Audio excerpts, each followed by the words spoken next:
Hi guys, and welcome to my channel. Bypass Baddie here, coming to you guys with a brand new video. For those who don't know, my name is Nikki. I'm 30 years old and I got gastric bypass on January 3rd, 2022. Also, please do not forget to like, comment, and subscribe because I do have a lot of videos coming up.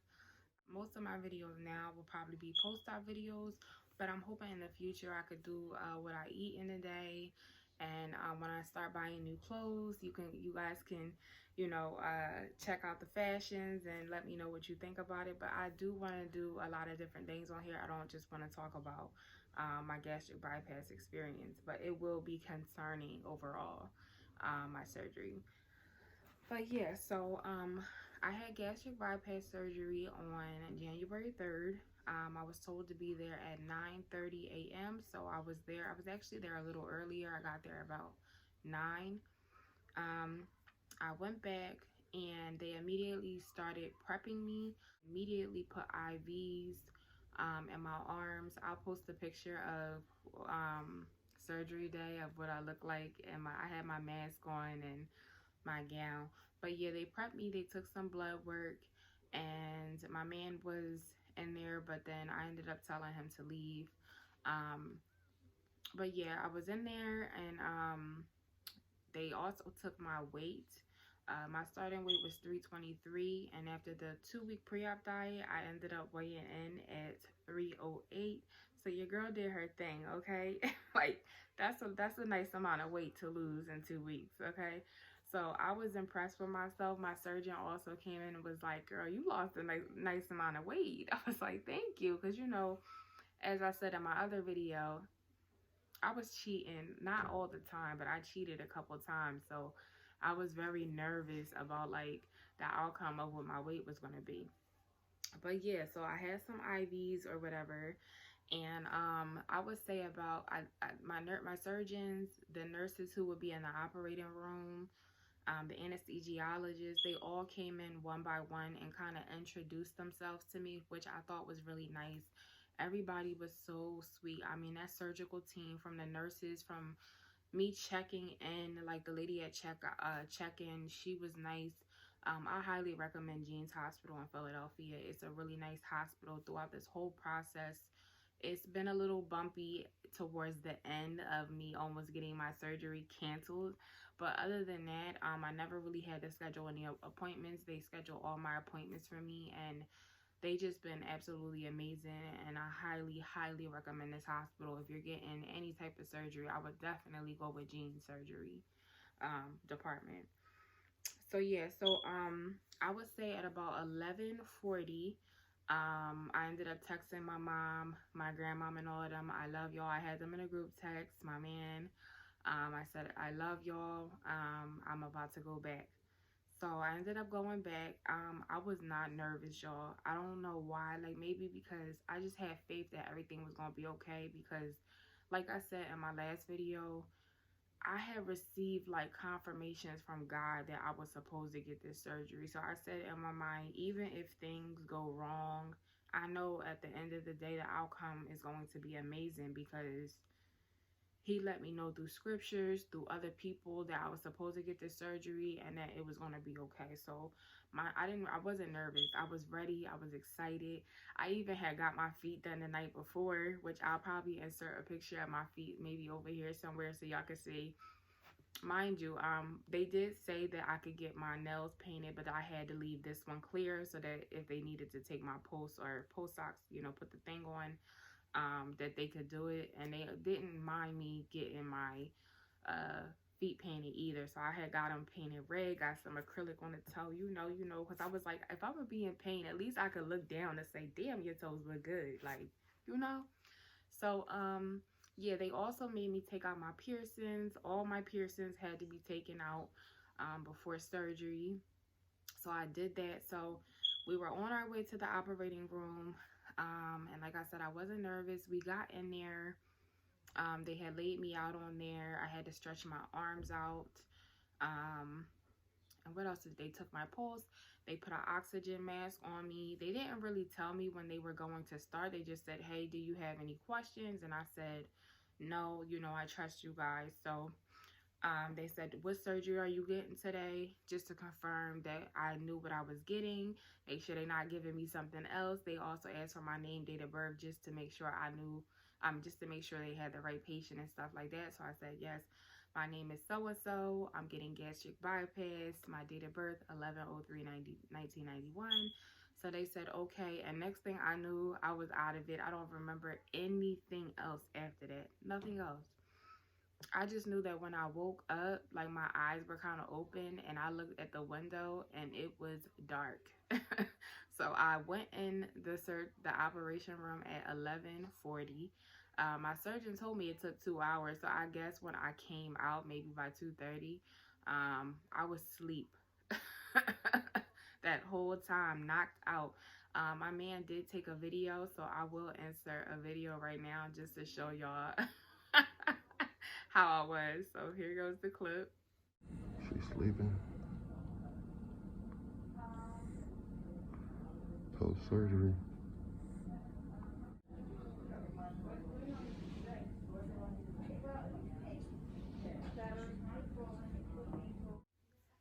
Okay, so the first day, like, I don't really remember too much. I know I woke up, my man was there. He stayed with me for a couple hours, and then I think he ended up leaving at almost 9. Because he had to be to work the next day. Plus, we have 3 fur babies; they have to be fed and stuff like that. So, I honestly, I just wanted some peace of mind because he was over there playing slot games on his phone, and I was just like, the IV machine was ringing because my arm wasn't straight, I guess because I was asleep. The nurses were out there having a whole conversation about something, and he was over here, ding, ding, ding, ding. That's all I hear. I'm just like, it's time to go. It's time to go. So, he ended up leaving or whatever. They ended up coming in to see me. They were like, eventually, after he left, they were like, eventually you're going to have to get up and walk. I was telling them, like, I cannot walk right now. I'm in pain. Like, I was in excruciating pain. When I tell y'all, it felt like someone was stabbing me. I have never felt nothing like that before. I would never even wish that on my worst enemy. Like, I literally felt like I was dying. When I finally posted on Instagram, I was in raw form. I was in so much pain and I was so pissed. I was like, I would rather get for a week than to go through this pain that I'm going through right now. Because anybody that knows, if you had backdoor before, I'm sorry if there's kids around, cover the ears. But I'm just being honest on this channel. That shit hurts, okay? So I was just like, really just, at this point, I was regretting this surgery. I was just like, why, what did I do to myself? I was like, why would I put myself through this? Like, when I say it was just, it wasn't even the incisions. When you get the surgery, they pump you up with so much gas. And that's what it was. It was just the fact that I was pumped up with so much gas and it hurted so much. Like, I don't even know how to, all I'm saying is, if you may not have the same experience, because I've heard some people say they didn't experience any pain after surgery. And I'm like, oh my God, did it have to do with the chicken wings? Like, what was it? But that shit was painful as hell. So it took me a while to even post on Instagram. It took me a while to even text anybody. When I got up, I had all these missed calls, texts. People were asking me, like, are you okay? I didn't even talk to anybody until the next day because my phone was in my bag and I didn't even have the strength or the energy to get up. So, I would say early morning the next day, maybe 2 something, my nurse finally came in and, she got me and I started walking. I think I did 2 laps around. But yeah, I started walking and, it actually wasn't that bad. Honestly, I was walking faster than the nurses. They were like, wow, she's walking really fast. And I was like, yes, because I'm trying to get this damn gas out. But I tell y'all, I was walking so fast. I was walking so fast. I was just trying to get this damn gas out. I didn't know that it takes days to get the gas out. I'm thinking like, okay, if I walk now, in a few minutes, I should hear brr, brr, something should be coming out. That was not the case, okay? That was not the case. So finally I go back to my room, and then that day, like I would say maybe 8 o'clock in the morning, my surgeon had came down and she said, you know, how are you feeling? And I just said, I am in so much pain. I said, Dr. Renza, I am in a lot of pain right now. I cannot take this. I can't take it. I was crying and everything. And she was like, okay, we had to start you off with a small dose of morphine because you have asthma. And apparently, even though I haven't had asthma attack in years or a pump in years, apparently morphine and other pain medications can trigger you to have an asthma attack. That's what they were saying to me. So I said, listen, please do something. I can't take this. So she talked to the nurse and she told them, like, give her the highest pain of morphine you could possibly give, because I'm a big girl. I seen her taking out half a vial. I'm like, honey, give me that whole vial. Like, what is that gonna do? So finally they ended up giving me the whole vial of morphine, and I would say within 5 minutes of them giving me that morphine, your girl was in paradise. I did not feel a thing. I could move. They had brought me some water and some green tea, and I was sipping like there was no tomorrow. Like, I know I probably shouldn't have been sipping that fast, but I guess because I didn't feel anything, I didn't realize that I was sipping that fast. So, I mean, it didn't hurt my stomach or anything afterwards, but I managed to finish, in that day, I managed to finish a whole cup of green tea and a whole cup of, I think it was like a 16-ounce styrofoam cup of water. When I tell you that water was so good, and then they had like these little ice balls in there. It's nothing like hospital water and a hospital ice. Like, it was so good. And they wanted me to pour the water and the tea in these little cups. And I was so thirsty. My throat was so dry that I was just like, I don't want these cups. Let me drink it out of the styrofoam cup. Like, I was really angry at this point because I'm like, why would I get this surgery? Like, so anything that they said to me, I wasn't being mean. I'm always respectful, and I appreciated them being there. I just was like, when they would leave, I would just be drinking out of the styrofoam cup. So yeah, I was getting fluids down like it was nobody's business, especially on the morphine, because I said I can't feel it going down. So let me just get in as much liquid as possible, and because I wanted to stay hydrated. Although they were giving me IV fluid through my arm, it was like non-stop. When one was done, they would come in because the machine would beep and put up another bag. When that was done, they came. It was just a ongoing IVs period. So what happened was I ended up spending a total of 5 days in the hospital. I didn't end up leaving the hospital until Friday, which was let me see, 3, 4, 5, 6, 7. I think it was the 7th or the 8th. I don't know, whatever Friday was. So I ended up spending 5 days in the hospital because what happened was, I think it was the third day, I was experiencing like pain in one of my incisions. I'll post a picture up to show y'all which incision I'm talking about. But it was very, very painful. Like, other parts of my body seemed to be healing, but when my surgeon would come, or when the nurse would come and touch that specific area right there, it felt like it was full of something. Like, it was hurting so bad.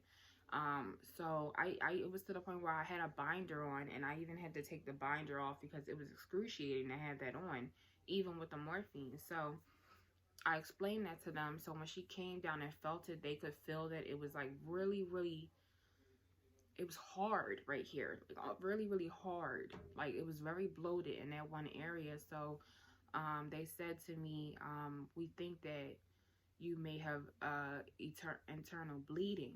So I ended up being sent for a CT scan. I also ended up having to get a blood transfusion, which was very scary because I never had surgery before. I used to work in a hospital setting, so I kind of see what goes on with the blood transfusion. But I think the part that made me nervous was, I'm getting somebody else's blood put inside of me. And I'm very grateful for those who, if you giving blood, like, I thank God for you because you saved my life, literally. My hemoglobin had, before surgery, was a 13.9, and after, because I guess I lost some blood, it went down to a 6, which is very, very low and very dangerous. So they ended up calling in emergency stat, telling them that I need a pack of blood immediately. So because I just was not feeling good, I was so weak, and I literally felt like I was dying, y'all. um I was trying not to overwhelm myself because I didn't want to scare myself, and plus my blood pressure, all after surgery, my blood pressure had been extremely high, which I don't deal with high blood pressure. It was like 155 over 100, and then my pulse was extremely high. It would go from 120 to like 130, which they were extremely worried about. I was also worried about another complication that they seen, that I did feel something, but I didn't tell them. I just thought that it was normal because, again, this is my first surgery. I'm thinking what I'm feeling is just part of the process, but I would feel like, I don't know how to explain it. I was short of breath, and it felt like my heart would just stop sometime. Like, and that's what it is. Like, my heart was just, it was like, it wasn't beating at a regular rhythm. So the nurses came in and said, "Are you feeling okay?" And I said, "Yeah, I'm okay." And they were like, "Okay," because we're seeing, they had me attached to these monitors, and I had like this thing around my neck, that I could carry to the bathroom with me to keep the monitors attached. And they were like, "Okay, because we're seeing something with your heart. It's saying that you're having heart palpitations." And I was just like, I mean, I feel okay right now. I did feel before that my heart was feeling very weird, but I said, right now I'm feeling fine. And they said, "Okay, we're a little concerned about this." So they did end up telling me that I would have to stay in the hospital again another day. Um, and I was okay with it because, honestly, I didn't want to go home too early and then have to be back in the hospital or have to go to the emergency room. I wanted them to do everything that they could possibly do before I go home and make sure everything was fine. I'm honestly happy that I did not go home the next day following my surgery because all of this stuff ended up going on. So, yeah, so they told me they were going to keep me another day. They ended up calling for the blood. So I'll post the, I ended up getting the blood transfusion. I thought that maybe I would have to go into another room, but they ended up doing it while I was in the bed, which was great. And I'll post a picture over here somewhere showing y'all the blood going into my arm and everything. So I was supposed to get 2 packs of blood, but there was such a shortage because, obviously, there's a lot going on in the world.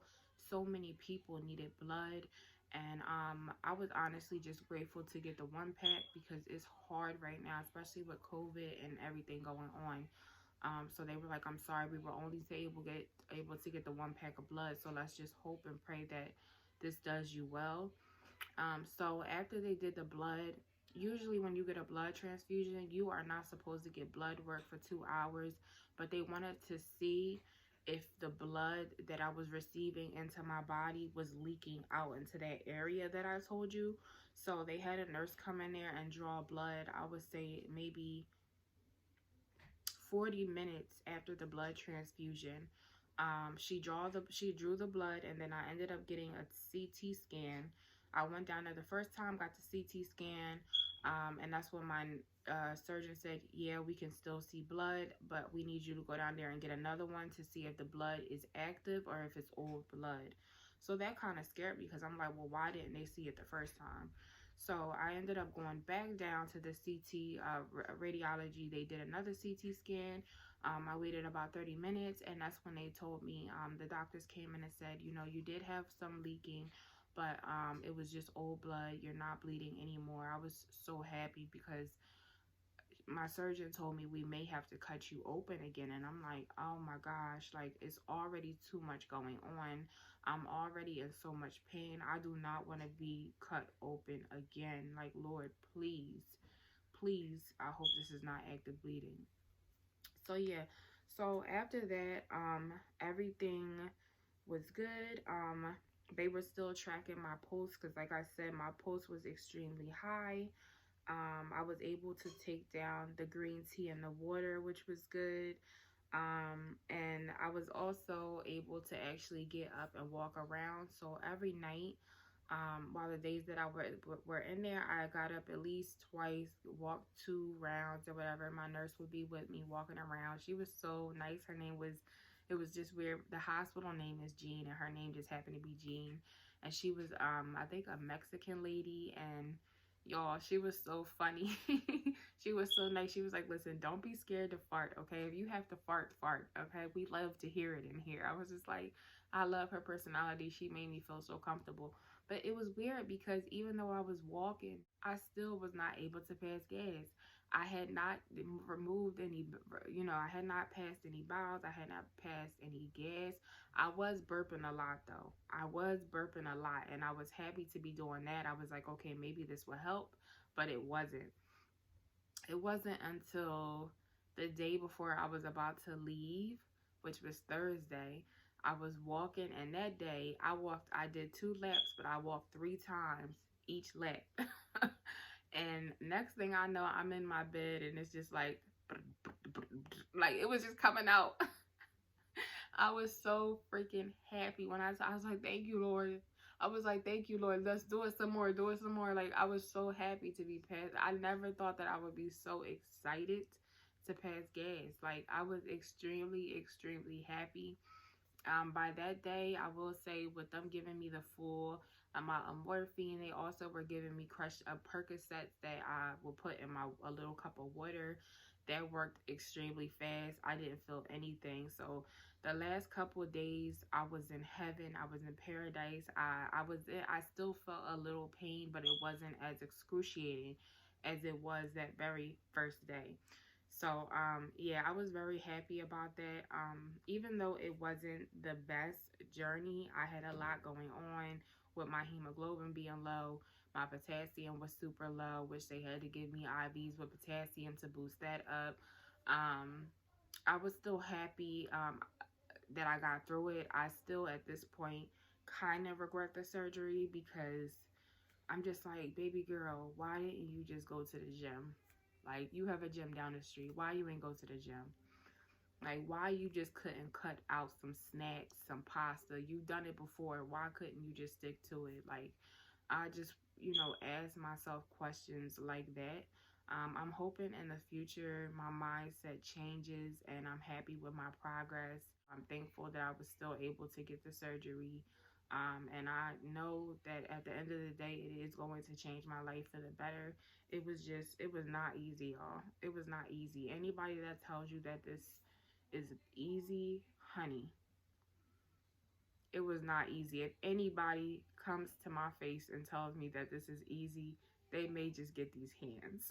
Like, because this shit was hard with the 2 week pre-op diet, not being able to eat. With now, I'm not craving anything. I just been living off of water and popsicles. I'm gonna insert the popsicles up here. I had just got some sugar-free popsicles off of Instacart and honey. I've been having maybe like 5 of those a day because I'm not taking in too much liquid. So let me just suck on these popsicles, and I'm doing good. I'm not craving any food right now. I am today a week post-op. I haven't had.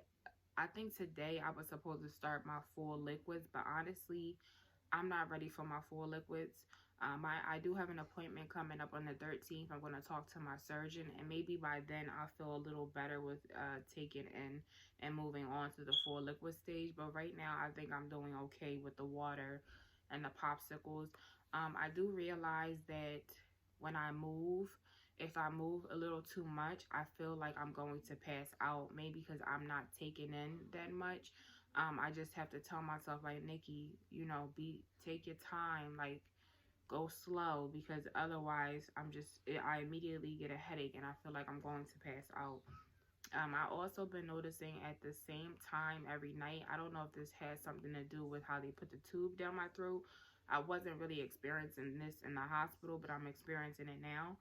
My neck gets extremely stiff at night. Like, so I haven't been taking, they get prescribed to me Percocets liquid form. For the first couple of nights home, I did take like a little bit, but now I'm only taking it at night, and that's to help me sleep. And also, it takes away that neck pain so that when I get up in the morning, I no longer have that neck pain and I sleep like a baby. I've been sleeping on this couch. It's a sectional because I tried sleeping in the bed, even with the pillows piled up behind me. It was not comfortable. So I've been sleeping on the couch, and it's been absolutely wonderful. I'm healing wonderfully, although my incisions are a little bruised, but that's just normal. I'm feeling a lot better than I did that first day, y'all, because it was horrible. But yeah, today I'm a week post-op. I'm looking forward to you know, this journey. I'm very excited. I'm very, like I said, thankful and grateful. And yeah, that's how my journey has been. I feel like I'm a unicorn because I'm sure some other people have went through this, but I just feel like with everything that I've gone through, when I talk to people about my journey, this is just something special added to it. Like, I went through this, and here I am. I'm still here. I'm strong, and I'm grateful, and I'm just happy. But I'm a crybaby, y'all. I feel like every video I get very teary-eyed. So I'm sorry, but it was a lot. It was a lot. But yeah, so I thank you guys for watching this video. I hope you enjoyed it. Please don't forget to like, comment, and subscribe. Please comment down below if you ever experienced some of the things I've experienced after getting surgery. Also, let me know if you've gotten surgery, if you have a surgery date coming up. Also, be sure to follow me on Instagram at bypassbaddie_. It's good to start a weight loss page, guys. It's good to talk to others who may have, gone through the same thing. They can help you. They're very supportive. All my Instagram friends have been very supportive on this journey because I was really going through it. They were sending me prayers. They were in my inbox every single day, and I'm just very grateful for them. So if you need somebody to talk to, I'm here for you. I'm here for you. You are not alone. Again, I'm going to leave my Instagram right up here at bypassbaddie_. And yeah, I hope you guys enjoyed this video, and I'll see you next time.